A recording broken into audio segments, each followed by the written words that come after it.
Pollsters have been busy finding out how America feels, and when it comes to our elected officials, we do not feel very good about them. Surprise, surprise. It was already pretty bad, but with the shutdown, at least for members of Congress, the House and the Senate, we have pretty much hit rock bottom. Right now, the numbers show Americans are not really blaming Donald Trump for this shutdown. His numbers are actually slightly up. Gallup has him at 41% approval, up a tick from September. The Real Clear Politics average shows Trump improving by almost 2 points since the shutdown began. The public is instead unloading on Congress, Republicans and Democrats in Congress. Gallup finds only 15% of the country approves of Congress. 79% disapprove. A month ago, the approval was 26%.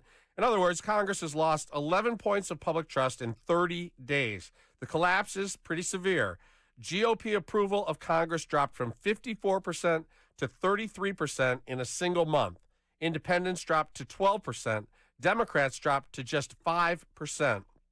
Here's the message baked in all those numbers. The public is not really confused about who the problem is. They see Congress as the bottleneck, a political circus that cannot execute the most basic function of government, pass a budget and pay the employees who are still protecting and running the country. We've seen shutdowns before. In 2013, when Obamacare funding was the trigger, congressional approval cratered all the way down to 9%, the lowest ever recorded. The same pattern is happening again. When checks stop coming for TSA agents, Border Patrol officers, federal employees, air traffic controllers, when people who are still working cannot buy groceries, the patience ends.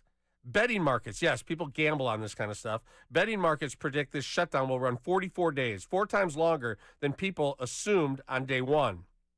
Every unpaid day deepens the disgust by everyday Americans. I don't think Americans are actually anti-government. I think they're like me, anti-useless government.